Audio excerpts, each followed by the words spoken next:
না যারা ইউটিউবার আছে তাদের কি এমন কোনো প্রশ্ন এসেছে যে তোমার জিএফ কয়টা, তোমার জিএফ লেভেলের কিউএনএ আসছে, এমন কি কোনো প্রশ্নের মুখোমুখি হয়েছো?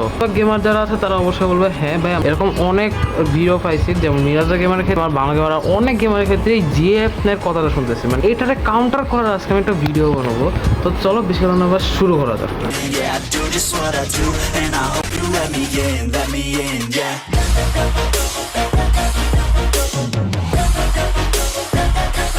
তো এবার আমি বলি যে জিএফ এর দুটো অর্থ আছে। তো জিএফ এর প্রথম অর্থ হইতেছে গার্লফ্রেন্ড, আর একটা হচ্ছে গুড ফ্রেন্ড। কাউন্টার করার বড় অর্থ হইতেছে গুড ফ্রেন্ড। নাকি তোমাদেরকে যদি কেউ জিজ্ঞেস করে যে তোমার জিএফ কয়টা, তাহলে তুমি বলবো যে ও আচ্ছা, জিএফ মানে হইতেছে গুড ফ্রেন্ড, তাই না? আচ্ছা ঠিক আছে, তো জিএফ যেহেতু গুড ফ্রেন্ড, তাহলে আমি তোমার গুড ফ্রেন্ডের নাম তোমার বলে দিলাম, ব্যাস কাজ হয়ে গেল। এইভাবে তোমরা জিএফটা কাউন্টার করতে পারবা। তো যাই হোক, আজকে ভিডিওটা এখানে রাখছি। ভিডিওটা ভালো লাগে থেকে ভিডিওটাকে লাইক করে দিও, চ্যানেলটাকে সাবস্ক্রাইব করে দেওয়া, পাশে বেল আইকনটি বাজিয়ে দাও, কমেন্টে শেয়ার করতে ভুলো না। থ্যাংকস ফর ওয়াচিং, ভালো থেকো, সুস্থ থাকো, আর আমাদের চ্যানেল দ্য এসকেবি গেমার 27 এর সঙ্গে থেকো। Bye bye.